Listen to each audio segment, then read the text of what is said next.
ओम शांति।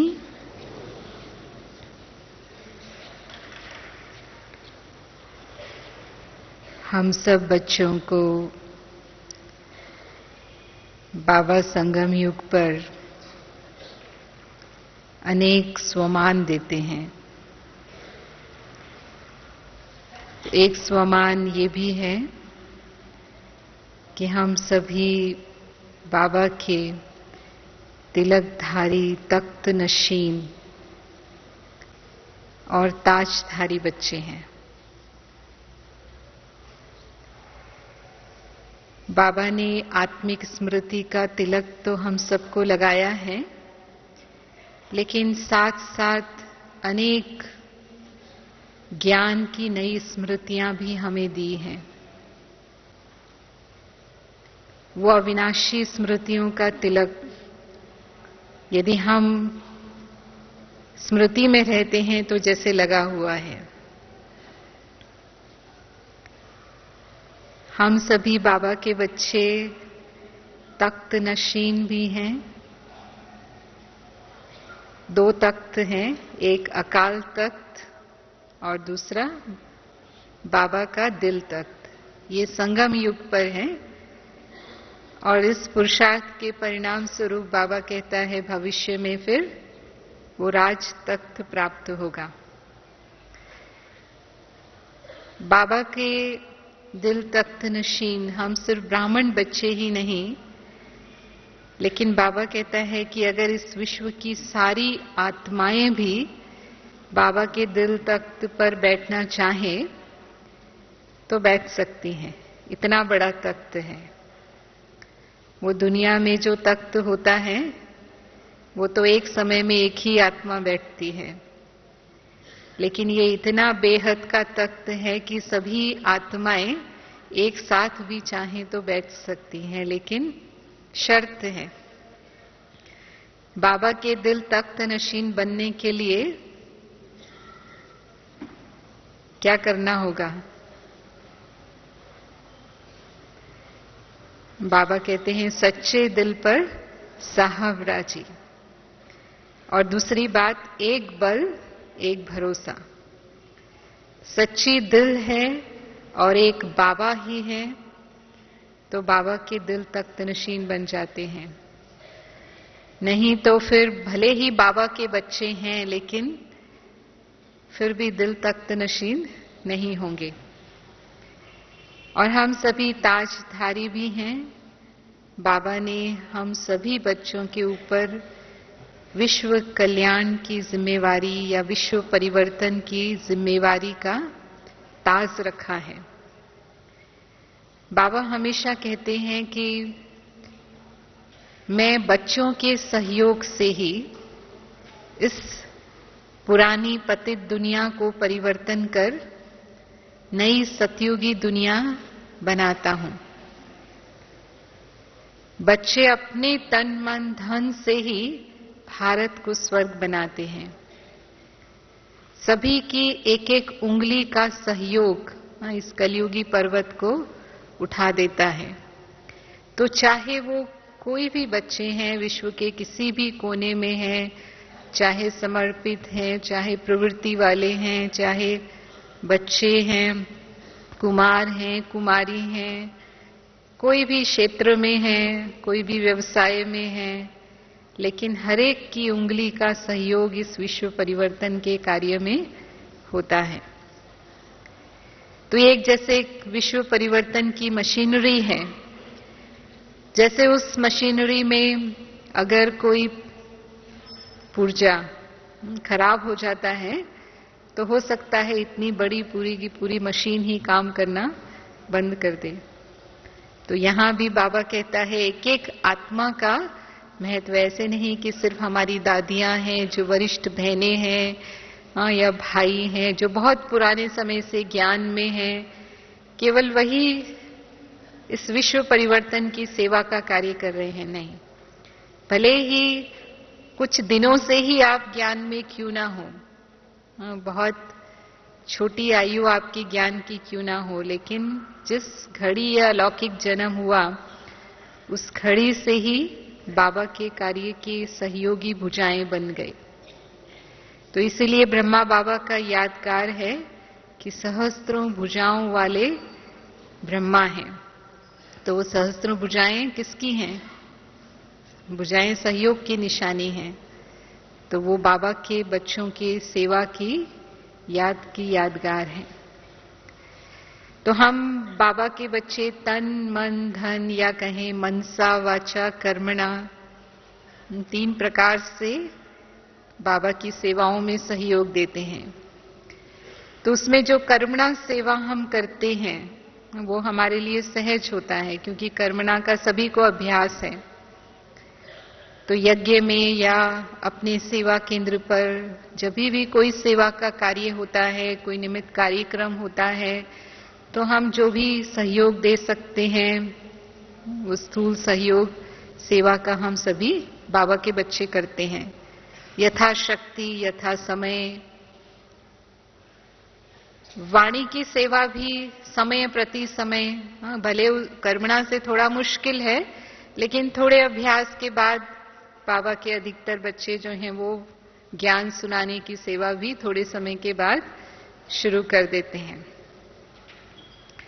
लेकिन मनसा सेवा के लिए बाबा कहते हैं मनसा सेवा सूक्ष्म सेवा है, और जितना सूक्ष्म होता है उतना शक्तिशाली होता है, और जो सूक्ष्म होता है वो दिखाई भी नहीं देता है। इसलिए मनसा सेवा देखने में नहीं आती है कि हम मनसा सेवा कर रहे हैं।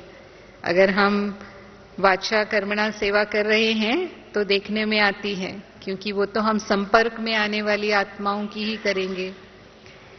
लेकिन मन की सेवा भले अदृश्य है, लेकिन उसका प्रभाव वाचा और कर्मणा से बहुत अधिक होता है, और केवल सम्मुख नहीं लेकिन दूर बैठी हुई आत्माओं की भी, चाहे वो विश्व के किसी भी कोने में हैं, हम कर सकते हैं। लेकिन मनसा सेवा करने की भी विधि चाहिए।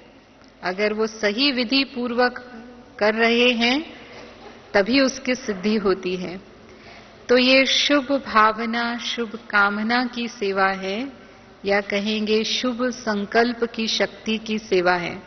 हाँ, जैसे कहा ना कि शुभ भावना शुभ कामना का मंत्र, तभी वो मंत्र काम करता है जब मन में सदा हर आत्मा के प्रति शुभ भावना शुभ कामना है। अगर हमारी भावनाएं बदलती रहती हैं, अगर कोई ऐसी आत्मा संपर्क में आ रही है जो हमारे प्रति शुभ भावना रखती है, हमारे संस्कार उनसे मिलते हैं, हमारे साथ उनके दोस्ताना संबंध हैं, तो उसके प्रति तो हमारी शुभ भावना है। लेकिन कोई ऐसी आत्मा संपर्क में आ जाती है जिससे हमारा कोई विरोध है, या जो हमारे लिए कोई विघ्न उत्पन्न करती है, हमें कोई दुख पहुंचाती है, या उसने हमें कुछ ऐसा कहा हुआ होता है, तो जैसे ही वो आत्मा हमें दिखाई भी देती है, चलो कुछ व्यवहार न भी हुआ हो, तो उसके प्रति देखते ही अगर हमारी भावनाएं बदल जाती हैं, इसने मेरे साथ ऐसा किया था, ऐसा कहा था, तो फिर हम मनसा सेवा नहीं कर पाएंगे। क्योंकि बाबा ने एक मुरली में स्पष्ट कहा था कि कोई कैसी भी आत्मा है, लेकिन हम विश्व परिवर्तक आत्माएं हैं ना। जैसे शिव बाबा स्वयं इस पतित दुनिया को पावन बनाने के लिए आते हैं, तो बाबा ये नहीं कहते ये तो आत्माएं ही पतित है ना, ये थोड़ी बदलेंगी।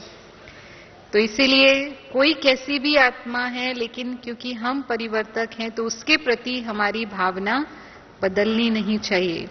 सदा ही शुभ भावना रहे, तब वो शुभ भावना का मंत्र काम करेगा, तब वो उसमें परिवर्तन लाएगा। और उसके लिए भी एक ही बार में आप सोचें कि वो परिवर्तन हो जाएगा, कोई जादू की छड़ी वाली बात होती है ना, कि जैसे भगवान के लिए भी कई लोग सोचते हैं क्या भगवान जादू मंत्र से दुनिया को नहीं बदल सकते। तो यहां भी हमने एक बार किसी के प्रति शुभ भावना रख ली, 2 बार रख ली, 3 बार रख ली, तो सोचते हैं इसके लिए जैसा सोचते हैं वैसा तो होता नहीं है। हमारी शुभ भावना क्या काम नहीं करती है? खासकर कई बार माताएं भी हमसे ये बात कहती हैं, हमारे पति ज्ञान में नहीं चलते हैं, हमारे बच्चों के लिए हमारी बहुत भावना है, ये भी बाबा के ज्ञान में आए, समीप आए, पति जो विरोध करते हैं उनका विरोध समाप्त हो जाए, वो भी ज्ञान में चलें, या परिवार के अन्य संबंधी हैं उनके प्रति भी हमारी ये शुभ भावना है, चाहते हैं, रखते भी हैं। हाँ, लेकिन रखते रखते फिर निराश भी होते हैं, देखते हैं कि बहुत शुभ भावना रखते हैं फिर भी उनमें कोई परिवर्तन नहीं होता है। लेकिन जैसे बताया कि कारण पहले स्वयं में है, कि उनकी कोई ना कोई कमजोरियों को देखकर, कोई ना कोई बातों को देखकर के हमारे मन की भावनाएं उनके प्रति सदा शुभ नहीं रहती हैं, परिवर्तन होती रहती हैं, और उसके कारण जो हमारी शुभ भावना का प्रभाव उस आत्मा पर होना चाहिए, हाँ, जिसको बाबा कहता है कि आप वाणी से जो प्रभाव नहीं डाल सकते वो आप अपने चलन और चरित्र से, अपनी वृत्ति से डाल सकते हो। तो हमारी वृत्ति पहले बोल देती है, हमारा व्यवहार पहले बोल देता है, वाणी बाद में बोलती है कि हम उनके बारे में क्या सोच रहे हैं। तो इसीलिए चाहते हुए भी जो परिवर्तन हम देखना चाहते हैं वो नहीं हमें दिखाई देता है, और फिर हम अपनी मनसा शक्ति की लीकेज बहुत करते हैं, योग लगाते हैं, अपनी मनसा शक्ति को बढ़ाते हैं, शुभ भावना शुभकामना की शक्ति को बढ़ाते हैं, लेकिन जब दिन भर के कार्य व्यवहार में आते हैं तो लीकेज भी बहुत होती है। अब लीकेज कैसे होती है? मन में अगर व्यर्थ संकल्प चलते हैं, हाँ, खासकर किन्हीं को बहुत आदत होती है बीती हुई बातों को सोचने की, भले विघ्न नहीं होता है, कोई परिस्थिति नहीं होती है, लेकिन जो हो चुका है उसको सोचते रहेंगे, ऐसा हुआ, ऐसा किया, वैसा क्यों किया, इसने वो कहा था, उसका क्या भाव था। हाँ, लेकिन कहते हैं पास्ट इज हिस्ट्री, जो हो चुका, बाबा भी कहता है बीती को बिंदी लगाओ, जो बीत चुका वो बीत चुका, वो 5000 साल के बाद ही वापस आएगा, वो वापस आने वाला नहीं है। तो उसी को अगर बार बार सोचते हैं तो व्यर्थ में समय और शक्ति दोनों जाता है। कुछ साधारण संकल्पों में, कर्म के ही साधारण संकल्पों में रहते हैं सारा दिन, चलो और चिंतन नहीं करते हैं, लेकिन जो कर्म कर रहे हैं, जो व्यवहार कर रहे हैं, उसी के ही साधारण संकल्प, ज्ञान के संकल्प नहीं रहते बुद्धि में, या शुद्ध संकल्प नहीं रहते, लेकिन साधारण संकल्प होते हैं। फिर कई बार नेगेटिव भी चल जाते हैं, व्यर्थ साधारण के साथ साथ थोड़ा बहुत विकारों का असर भी, क्योंकि कलयुगी वातावरण में रहते हैं, तो जो भी मनुष्य आत्माएं संपर्क में आ रही हैं या जो भी दृश्य देख रहे हैं, क्योंकि मन इंद्रियों के प्रभाव में तो आता ही है, तो जो देखते हैं उसका असर मन पर होता है, जो सुनते हैं उसका असर होता है, जो पढ़ते हैं उसका भी असर मन पर होता है। तो काम, क्रोध, लोभ, मोह, अहंकार, ईर्ष्या, द्वेष, ये भी संकल्प कहीं ना कहीं मन में उत्पन्न हो जाते हैं। कभी कोई ऐसी परिस्थिति उत्पन्न होती है तो गुस्सा भी आ जाता है। चलो मुख से बोलकर नहीं किया, अगर हम मन ही मन उसके संकल्प भी कर रहे हैं तो भी नेगेटिव संकल्प माना एक की कई गुना शक्ति मन की तुरंत चली जाती है, और ब्राह्मण आत्माओं पर ज्यादा असर होता है, क्योंकि बाबा ने कहा विक्रम माना 100 गुना दंड। ज्ञान होते हुए भी अगर हम उन संकल्पों में जाते हैं जो संकल्प हमें नहीं करने चाहिए, तो अज्ञानी आत्माओं की तुलना में ज्यादा लीकेज होती है मन की शक्ति की।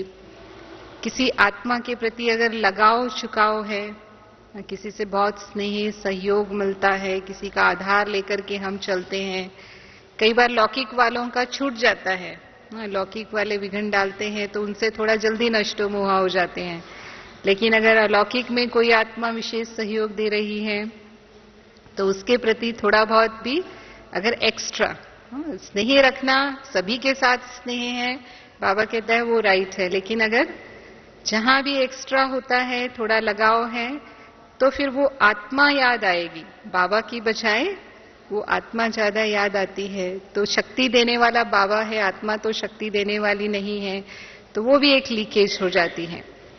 तो अगर नेगेटिव संकल्प भी मन में चलते हैं समय प्रति समय, और कई बार तो पता ही नहीं चलता, मन छोटी छोटी बातों में इतना उलझा हुआ होता है, सारा दिन उसमें चला गया। कभी फिर योग में बैठते हैं तब ध्यान में आता है, अरे पूरा दिन तो ऐसे ही संकल्पों में मन था, जरा भी बाबा की याद नहीं थी। या पूरी तरह से कार्य में ही इतने ज्यादा व्यस्त होते हैं। तो विशेष उसके लिए हमें जो शुद्ध संकल्प बढ़ाने हैं, ज्ञान का मनन चिंतन चाहिए। जो मुरली हम सुनते हैं रोज, सभी मुरली सुनते हैं, कई बार तो ऐसा होता है कि मुरली भी रोज नहीं सुनते हैं। वैसे ज्यादातर बाबा के बच्चे मुरली सुनने का नियम तो पालन करते हैं, लेकिन अगर नहीं सुनते हैं किसी कारणवश तो कोशिश करना चाहिए कि पढ़ें, लेकिन मुरली मिस नहीं हो। अगर सेवा केंद्र पर आकर सुनते हैं तो वो सबसे अच्छा है, क्योंकि सेवा केंद्र का वातावरण भी हमें सहयोग करता है। जो संग हमें मिलता है वो भी हमें सहयोग करता है, वो भी हमारी शक्तियों को बढ़ाता है। पर अगर कोई परिस्थिति ऐसी है, सचमुच ऐसा ही कारण है कि हम नहीं आ सकते केंद्र पर, तो घर पर भी हमें ऐसी व्यवस्था रखनी चाहिए कि रोज बाबा के महावाक्य जरूर हमें सुनने हैं या पढ़ने हैं। और न सिर्फ सुनना है, लेकिन उसका विचार सागर मंथन भी करना है। सुनना सिर्फ उसी समय होता है, सुनकर हम खुश होते हैं, उस समय हमें वो शक्ति का अनुभव भी होता है, लेकिन अगर हमने उसे मनन नहीं किया, यानी रिवाइज नहीं किया, तो हम भूल जाते हैं।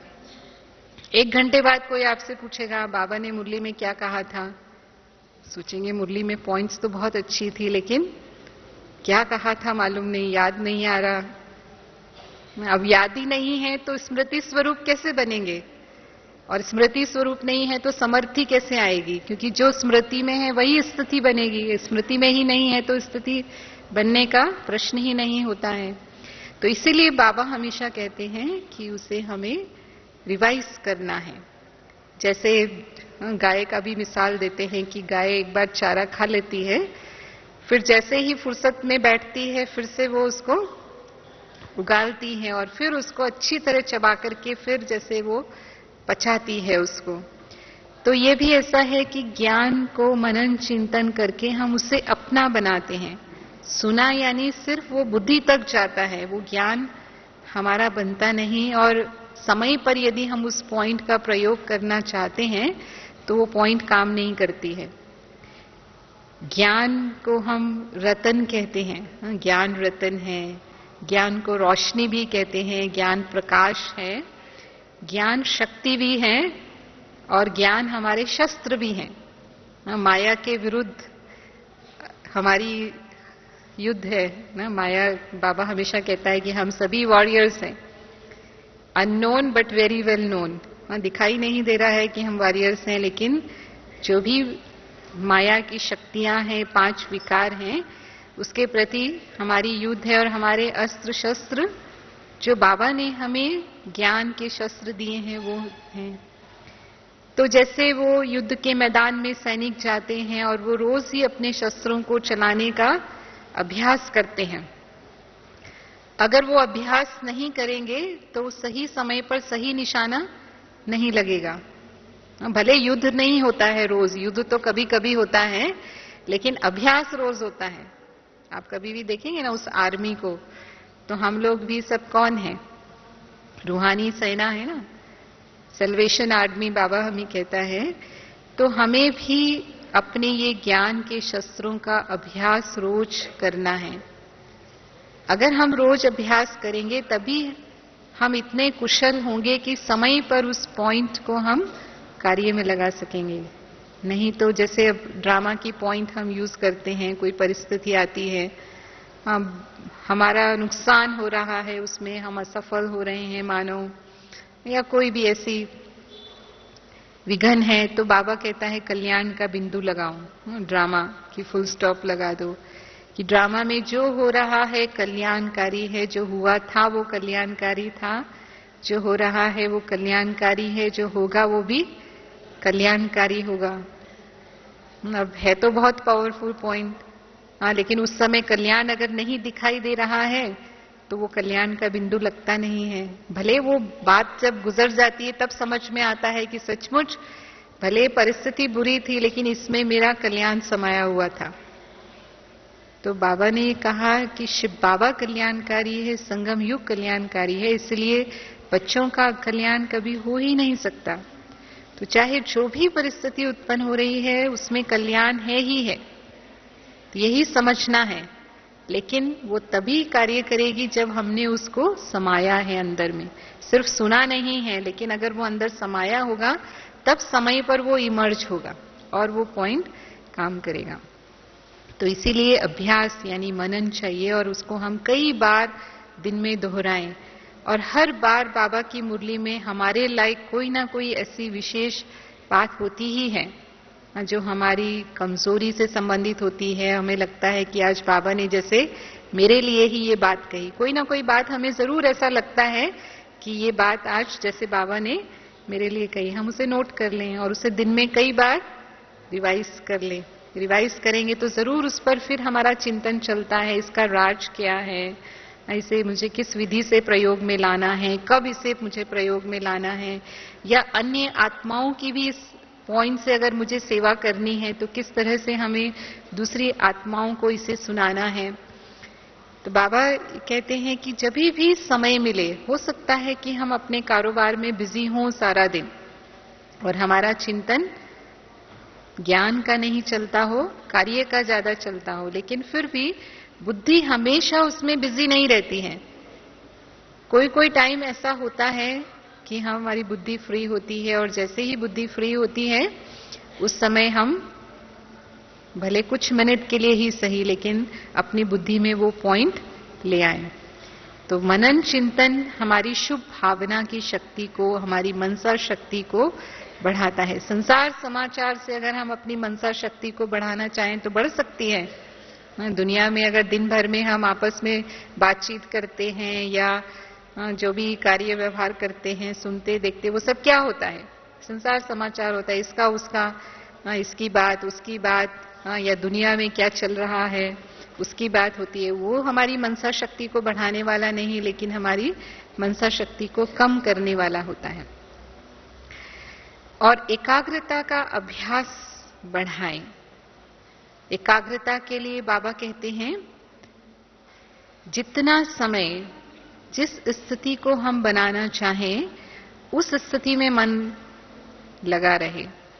अगर हम योग में बिंदु रूप स्थिति चाहते हैं तो बिंदु रूप स्थिति में हमारा मन एकाग्र हो जाए। अगर हम अपनी फरिश्ता स्थिति बनाना चाहते हैं तो उतना समय मन फरिश्ता स्थिति के अनुभव में रहे। अगर हम बाबा से रूरिहान कर रहे हैं, संबंधों का अनुभव कर रहे हैं, तो मन उसमें ही एकाग्र रहे। लेकिन जैसे अज्ञानी आत्माएं सवाल करते हैं ना, जब वो शुरू में योग करना शुरू कर दें, कहते हैं बहन जी मन भटक जाता है, मन एकाग्र नहीं होता है, मन को कैसे एकाग्र करें?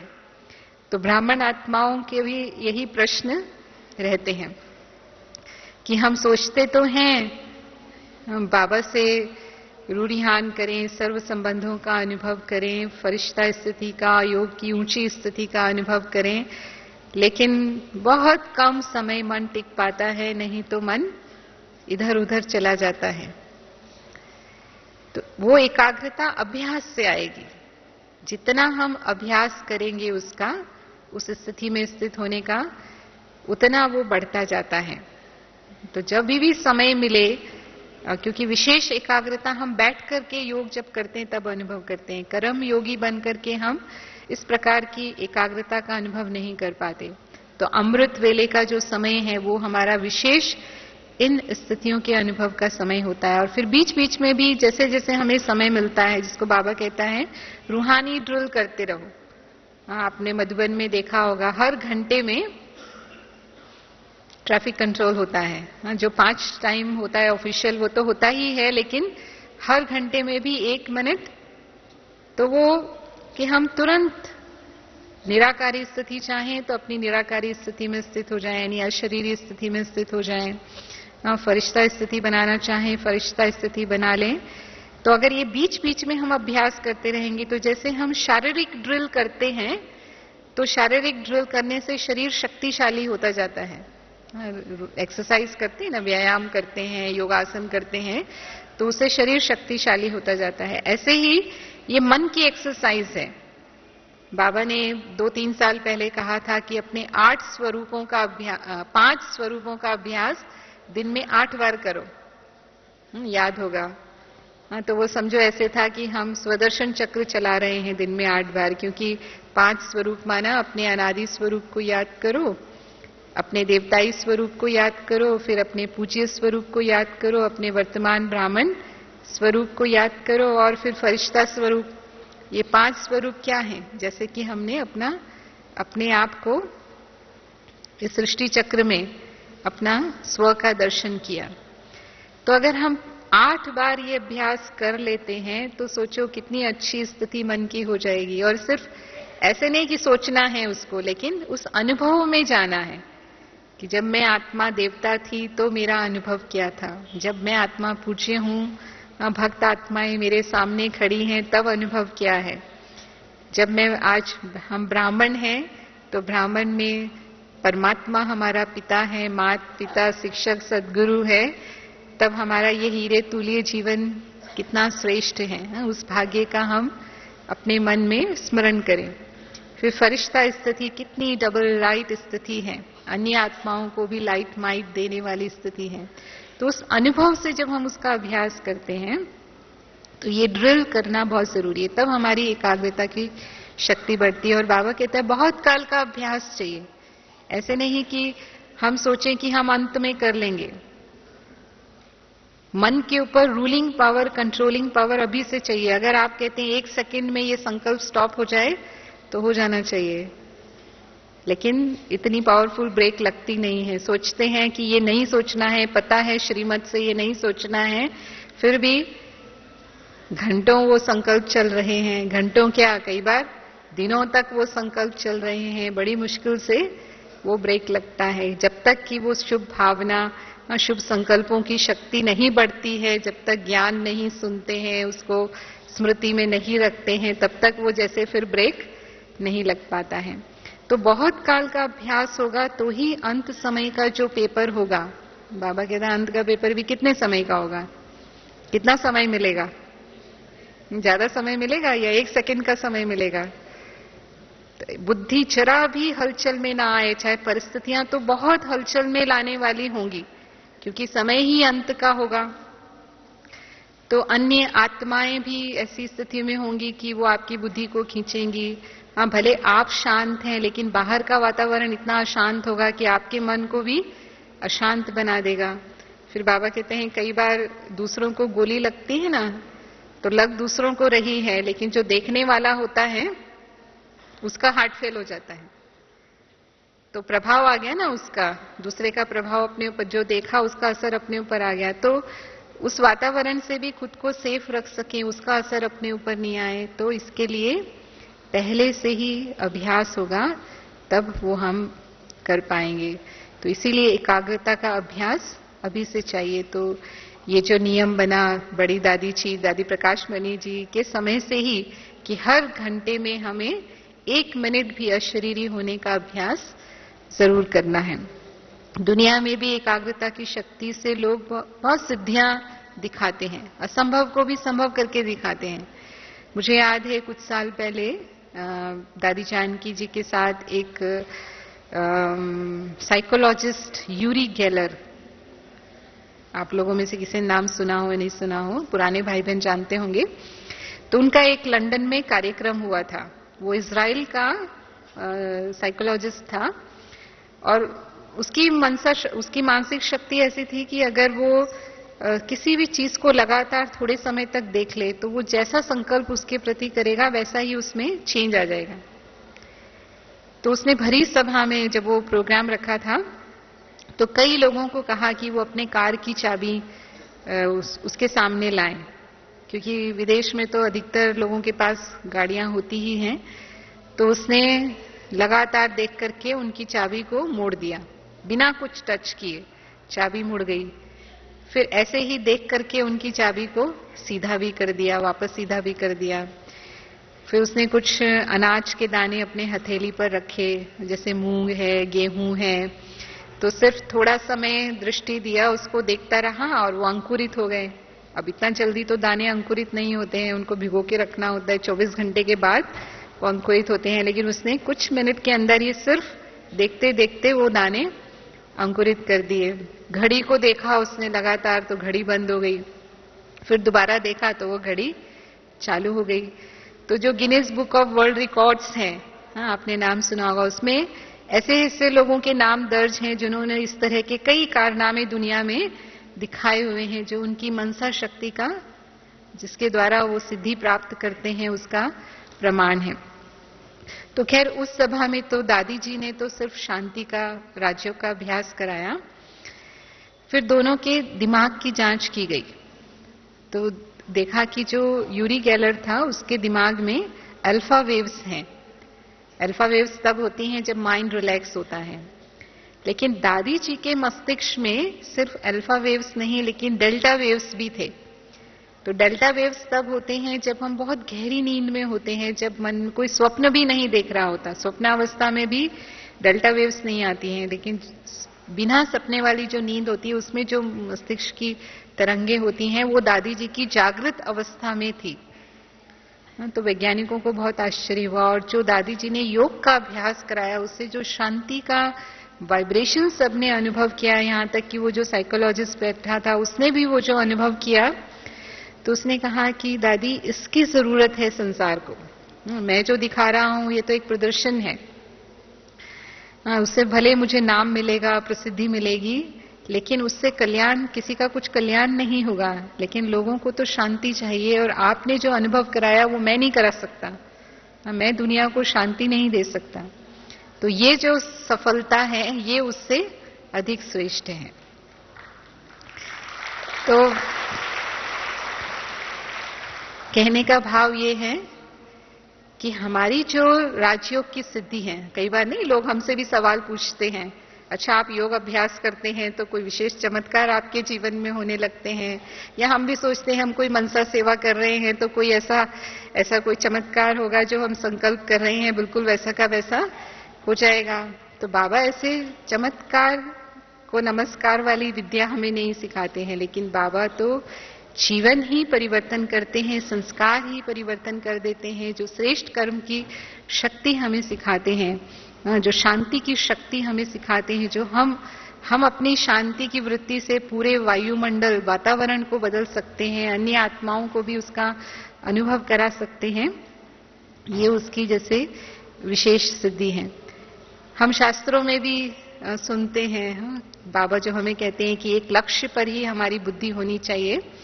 तो महाभारत में ये बताया कि अर्जुन का जो अभ्यास था उसमें कितनी एकाग्रता की शक्ति थी कि एक बार गुरु द्रोणाचार्य ने पांडवों और कौरवों दोनों को बुलाया, उनकी परीक्षा लेना चाहते थे। तो पहले उन्होंने युधिष्ठिर को बुलाया, और एक पेड़ जो था उस पर उन्होंने मिट्टी की चिड़िया बनाकर रखी थी, उसकी आंख पर निशाना लगाना था। तो उन्होंने युधिष्ठिर को पूछा कि तुम क्या देख रहे हो? तो उसने कहा कि गुरुदेव मैं पेड़ देख रहा हूं, टहनियां देख रहा हूं, चिड़िया भी देख रहा हूं। उसने कहा चिड़िया की आंख दिखाई देती है? तो बोला अभी तक तो नहीं दिखाई दी, अभी ध्यान लगा रहा हूं। तो गुरुदेव ने कहा कि तुम हट जाओ, तुम निशाना नहीं लगा सकते। फिर दुर्योधन को बुलाया, उसको पूछा, तो उसने भी वही उत्तर दिया, चिड़िया भी दिखाई दे रही है लेकिन आंख देख रहा हूं। उसको भी हटा दिया, बोला कि तुम भी निशाना नहीं लगा सकते। अर्जुन का नंबर आया तो उसने कहा कि मुझे कुछ भी नहीं दिखाई दे रहा है, मुझे सिर्फ चिड़िया की आंख ही दिखाई दे रही है। तो गुरु ने कहा तुम निशाना लगाओ, तो उसने सीधा उस आंख पर निशाना लगा दिया। तो सिर्फ लक्ष्य पर नजर थी तो सफलता मिल गई। तो बाबा भी कहता है आप बच्चों की लक्ष्य पर ही नजर होनी चाहिए, जो लक्ष्य हमें मिला है बाप समान बनने का, संपन्न बनने का, या भविष्य जो हमें अपना स्वरूप मिला है कि हम भविष्य देवी देवता बनने वाले हैं, नर से नारायण, नारी से श्री लक्ष्मी बनने वाले हैं, उस लक्ष्य पर ही हमारी नजर होगी। इधर उधर जो साइड सीन अब वो जो देख रहे हैं, टहनियां, पत्ते, ये सब क्या है? वो लक्ष्य नहीं है, वो साइड सीन है। अगर साइड में नजर जा रही है तो फिर जो सफलता हम चाहते हैं वो हमें नहीं मिलेगी। तो अगर चली जाती है हमारी नजर, फिर से हम उसे अपने लक्ष्य पर ले आए, लक्ष्य पर हमारी आंख लगी रहे, तब वो सफलता हमें मिलेगी। और आज इतने इन्वेंशंस, आविष्कार हम जो देख रहे हैं दुनिया में, वो वैज्ञानिकों की एकाग्रता की शक्ति का प्रमाण है कि जो भी उन्होंने इन्वेंशन की उसमें उतनी एकाग्रता थी उनकी कि वो खाने पीने की उनको सुध नहीं रहती। सारे दिन वो काम कर रहे हैं, प्रयोगशाला में खाने का समय कब निकल गया, कब रात हो गई, ये भी उन्हें याद नहीं रहता है। एक वैज्ञानिक हुए हैं लुई पाश्चर, उन्होंने कई दवाइयां खोजी हैं आज जिससे असाध्य बीमारियों का, जो इन्फेक्शंस हो जाते हैं, उनका इलाज होता है। तो उनकी शादी का दिन वो भूल गए, उनको याद दिलाया गया तो भी उन्होंने कहा कि मुझे शादी करने की फुर्सत नहीं है, बाद में देखूंगा।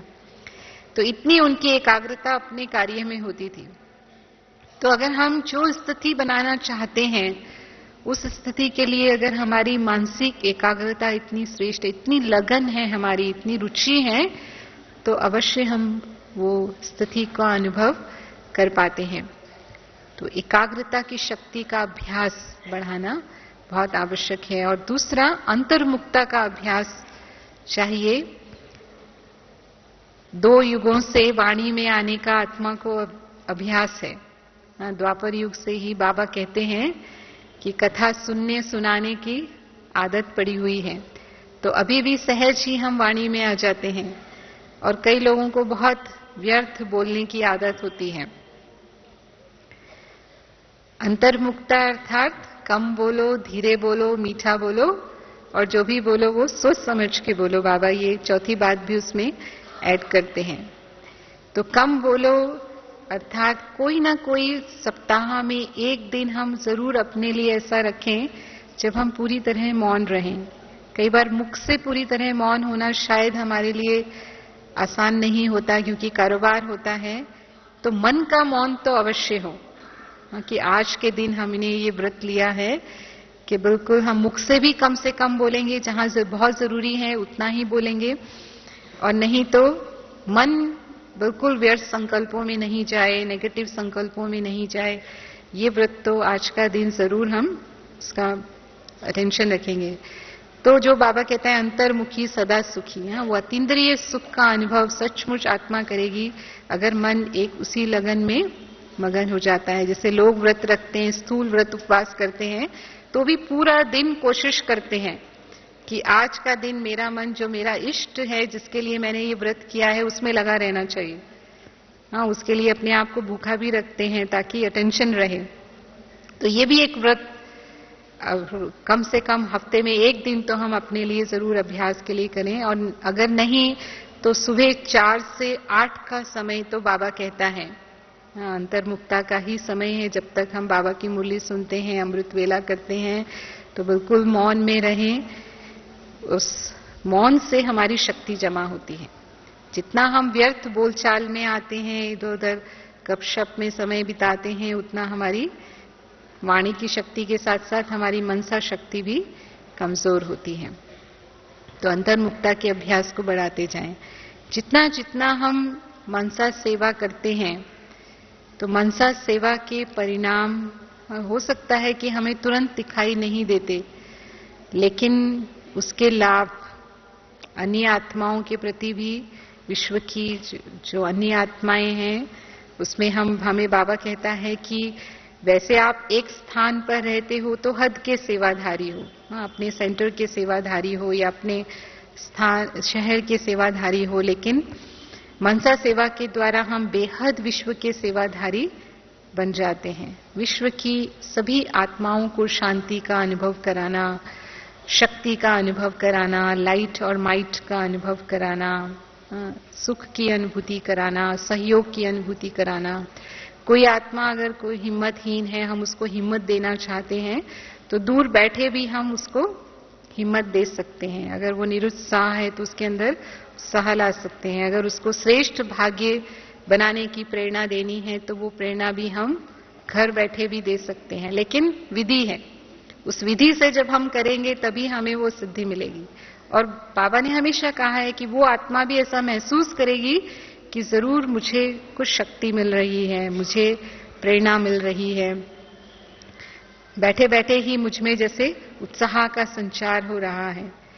तो इसको टेलीपैथी, लौकिक दुनिया में लोग इसको टेलीपैथी कहते हैं। हाँ, बहुत सारे लोग जो आज रेकी हीलिंग करते हैं या प्राणिक हीलिंग करते हैं, वो अपनी मानसिक शक्तियों का ही प्रयोग करते हैं। दूर बैठे भी वो रोगियों को स्वस्थ करते हैं और बहुत सारे परिणाम भी उनको मिलते हैं। तो जब वो एक आत्मा की शक्ति वाले इतना परिणाम दिखा सकते हैं, तो परमात्मा शक्तियों वाले, हाँ, हम तो डायरेक्ट परमात्मा की शक्तियां लेकर के अन्य आत्माओं तक देने वाले हैं। तो बाबा ने ये भी कहा है कि आप दूसरों के रोग के समय भी उन्हें सहयोग दे सकते हैं और स्वयं की बीमारी का भी अपनी मानसिक शक्ति के द्वारा इलाज कर सकते हो।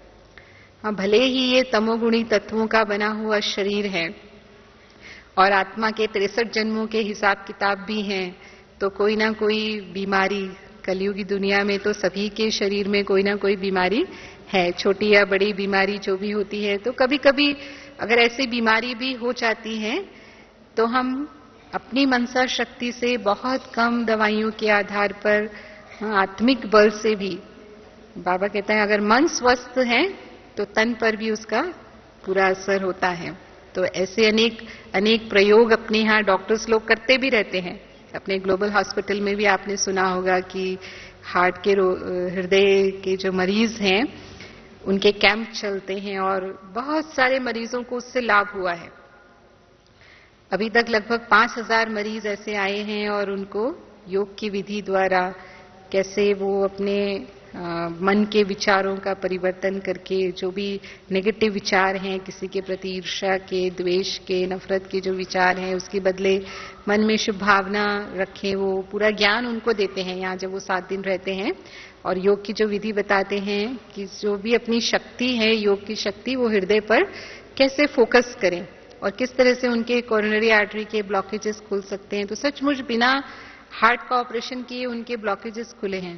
90% मरीजों को उससे लाभ मिला और वो स्वस्थ हुए। उनकी जो पहले जो दवाइयां लेते थे वो दवाइयां भी काफी कम हो गई। हालांकि ये नहीं कहते उनको कि अपनी दवाई बंद कर दो, किसी को भी ये नहीं कहते कि सिर्फ योग के आधार पर आप पूरी तरह से ठीक हो जाएंगे, क्योंकि बीमारी के लिए बहुत सारे कारण होते हैं। लेकिन योग जैसे एक सहयोग हो जाता है उसमें और दवाइयां भी काफी कम हो जाती हैं। तो हर एक अंग के लिए, जैसे अपने यहाँ डॉक्टर गुप्ता जी हैं, वो कई बार बताते हैं कि हमारे जो आत्मा के 7 गुण हैं उनका 7 अंगों से संबंध है और उस अंग के लिए यदि हम उस विशेष गुण का योग में प्रयोग करते हैं, बाबा कई बार कहते हैं योग का प्रयोग करो, तो अगर हम विशेष योग में उसका प्रयोग करते हैं, उस अंग में यदि हमें रोग है तो वो स्वस्थ होने में हमें मदद करता है। जैसे फेफड़ों के लिए शांति का गुण है, तो अगर हमें फेफड़ों की कोई बीमारी है, मानो श्वास का कोई रोग है, बहुत जल्दी खांसी हो जाती है, सर्दी जुकाम एलर्जी होती है या इस तरह की कोई भी प्रभाव में आ जाते हैं, तो फिर अगर हम शांति का सागर बाबा है, मैं आत्मा शांत स्वरूप हूं, इस तरह से अभ्यास करते हुए जब पूरे उस अनुभूति में होते हैं और फिर वो शक्ति अपने फेफड़ों को देते हैं और मन में अशांति का जो भी कारण है, अगर किसी भी कारण से हम जल्दी अशांत होते हैं, परेशान होते हैं, उस कारण को ज्ञान के आधार पर दूर करें तो वो बीमारी हमारी जल्दी दूर होने लगेगी। साथ में भले दवाइयों का सहयोग भी ले, लेकिन उसमें जरूर दिखाई देता है। ऐसे ही जो पेट की बीमारियां हैं, पाचन तंत्र से संबंधित होती हैं, उनका संबंध हमारे सुख के गुण से होता है। सुख या खुशी, जिसको बाबा कहता है खुशी जैसी खुराक नहीं, इसीलिए खुराक से जोड़ा गया, खुशी जैसी खुराक नहीं। तो जितना हम खुश रहते हैं, प्रसन्न रहते हैं, हमारा पाचन तंत्र अच्छा कार्य करता है। लेकिन अगर हम बहुत सेंसिटिव हैं, जल्दी दुखी हो जाते हैं, उदास हो जाते हैं, तो पाचन पर उसका असर आता है। तो योग में यदि हम ये प्रयोग करते हैं या तीन्द्रिय सुख का अनुभव बाबा से करते हुए और उस सुख की अनुभूति के वाइब्रेशंस अपने पाचन तंत्र को देते हैं, तो वो पेट की जो बीमारियां हैं उसमें स्वस्थ होने में हमें मदद मिलती है। ऐसे हर एक अंग के लिए गुण है, जैसे मांसपेशियों हड्डियों के लिए शक्ति का गुण है, जिसको आत्मविश्वास या मनोबल हम कहते हैं। तो जितना हमारा मनोबल अच्छा होगा, आत्मविश्वास अपने ऊपर होगा, उतना हमारी ये अंग स्वस्थ रहेंगे। ऐसे ही स्किन के लिए या हमारी रोग प्रतिरोधक क्षमता के लिए पवित्रता का गुण है। मस्तिष्क के लिए ज्ञान का गुण है। जितने भी हमारे हार्मोन्स हैं उनके लिए आनंद का गुण है। तो ये सभी का हम प्रयोग कर सकते हैं। और हम अपनी दादियों को देखते हैं, अभी जैसे हम दादी जानकी को कई बार देखते हैं, ब्रह्मा बाबा के जीवन की कहानी में हम पढ़ते हैं कि केवल स्वयं का नहीं, अन्य आत्माओं को भी उन्होंने सहयोग दिया। हिस्ट्री में हम सुनते हैं ये विश्व किशोर भाव का ऑपरेशन हुआ था और ऑपरेशन के बाद काफी तकलीफ थी, उनको पूरी रात नींद नहीं आ रही थी, तो बाबा ने रात भर जाग करके उनको सकाश दिया और उस रात वो बहुत अच्छी तरह सोए। तो जैसे उनके वाइब्रेशंस का, सकाश का सहयोग उस आत्मा तक पहुंचा। दादी जानकी को हम कई बार देखते हैं, कोई भी बाबा के अनन्य बच्चे हैं, उनको समाचार मिलता है तो कई बार दादी विशेष उनको सकाश देती हैं और सचमुच वो उनको महसूस होता है कि हम ये रोग से इतनी जल्दी स्वस्थ होना हमारे लिए आसान नहीं था, लेकिन जैसे कि हम उस बीमारी से स्वस्थ हो गए। मैं जब हॉस्पिटल में थी तो हमने कई मरीजों पर, मैं सारा तो नहीं, आपको एक उदाहरण सुनाऊंगी, कई मरीजों पर हमने इस तरह से प्रयोग किया कि उनकी बीमारी में उनको हम बाबा की याद से सहयोग दें। तो एक हार्ट पेशेंट आए थे, माउंट आबू के ही ग्लोबल हॉस्पिटल में, लोकल मरीज थे, ज्ञान में नहीं चलते थे वो, उनको काफी सीवियर हार्ट अटैक हुआ था, मैसिव हार्ट अटैक जिसको बोलते हैं। उनके बचने के चांस बहुत ही कम थे। तो ऐसे में उनके रिश्तेदारों को कहते हैं कि 72 घंटे का समय है आपके पास, 72 घंटे में अगर ये रहे तो फिर चांस है कि बीमारी ठीक हो जाएगी, और अगर नहीं तो फिर मुश्किल है। तो मैं उस दिन नाइट ड्यूटी पर थी, इमरजेंसी ड्यूटीज होती हैं हॉस्पिटल में, तो मैं नाइट ड्यूटी पर थी। तो हमें पता चला कि इनका ऐसा ऐसा है, तो सारी रात जागना तो होता ही है अस्पताल में। तो मैंने सोचा कि क्यों ना हम इनके लिए थोड़ा सा प्रयोग करें, योग का प्रयोग करें, तो हमें भी पता चलेगा कि योग कहाँ तक काम करता है, और ये भी बहुत सीरियस है, इनको भी मदद चाहिए। तो ऐसे में जब भी समय मिलता था, तो जब भी बैठती थी आकर के, तो उस आत्मा के निमित्त मैंने विशेष योग किया। तो रात में एक बार वो बहुत सीरियस हो गए, माना इतना सांस लेने में उनको तकलीफ होने लगी कि उस समय मशीन डालनी पड़ती है, मशीन से सांस देनी पड़ती है। कई बार जब ऐसा होता है मरीज को बचाने के लिए, वेंटिलेटर बोलते हैं उसको, तो थोड़ा समय वो भी देना पड़ा उनको, तुरंत ट्यूब डाल करके और मशीन से सांस देनी पड़ी। फिर ऐसे एक दिन निकल गया, दूसरा दिन, तो दूसरे दिन जब उनकी मशीन हटा दी गई थी, वो थोड़ा ठीक होने लगे और थोड़ा सा बोलने भी लगे। तो मैं जब उनको चेक करने गई तो उन्होंने मुझे कहा कि, क्योंकि उस दिन मैं नाइट ड्यूटी में थी और उन्होंने मुझे देखा था, तो उन्होंने मेरे को कहा कि बहन जी, जब मेरे को मशीन लगाई गई थी उस समय बेहोश हो गए थे वो, एकदम सांस जब तकलीफ होने लगी, तो उन्होंने कहा कि आपके बाबा मेरे सामने आए। हर वहां वार्ड में, हॉस्पिटल में, हर कमरे में बाबा का चित्र लगा हुआ है। तो उन्होंने कहा कि आपके बाबा मेरे सामने आए और बाबा ने मुझे कहा कि बच्चे तुम ठीक हो जाओगे। तो मुझे पूरा विश्वास है कि मैं ठीक हो जाऊंगा, भले मैं इतना सीरियस हूं लेकिन मैं ठीक हो जाऊंगा। तो ऐसे ही तीसरा दिन भी निकला और सचमुच भले ही उनके बचने के चांस नहीं थे, लेकिन वो बिल्कुल 15 दिन रहे हॉस्पिटल में, लेकिन 3 दिन के बाद जैसे उनकी हालत बिल्कुल सुधरती गई और वो अस्पताल से ठीक होकर के गए। बाद में उन्होंने बाईपास सर्जरी करवाई अहमदाबाद में जाकर के, लेकिन हमारे यहाँ से वो ठीक होकर के गए। तो ये तो मैंने एक उदाहरण सुनाया, ऐसे कई मरीजों पर हमने जब भी, जहां भी हमें लगा कि ये बहुत सीरियस है और उनको हमारे सहयोग से उसको जीवन मिल सकता है, तो हमने किया, उस प्रयोग करने की कोशिश की। और मैं समझती हूँ कि मुझे लगभग जितने भी मैंने वो प्रयोग किए हॉस्पिटल में, उसमें सफलता मिली। पर ऐसे नहीं हम समझते हैं कि माना हमेशा ही ऐसे होगा, क्योंकि बाबा ये भी हमें बताते हैं, कर्मों की गति भी समझाते हैं कि कर्मों के भी हिसाब किताब अपनी आत्माओं के होते हैं, लेकिन हमारी शुभ भावना का सहयोग अवश्य कार्य करता है। भले ही सूक्ष्म है, जैसे मैंने कहा कि हम देख नहीं सकते हैं, लेकिन जिस भी आत्मा के प्रति जो भावना हम रखते हैं, हमारी मनसा सेवा शुभ भावना की, शुभकामना की सेवा है और ये हमें सदा ही रखनी है। और जो हम दूसरों के प्रति रख रहे हैं वही हमारे प्रति लौट करके भी आता है।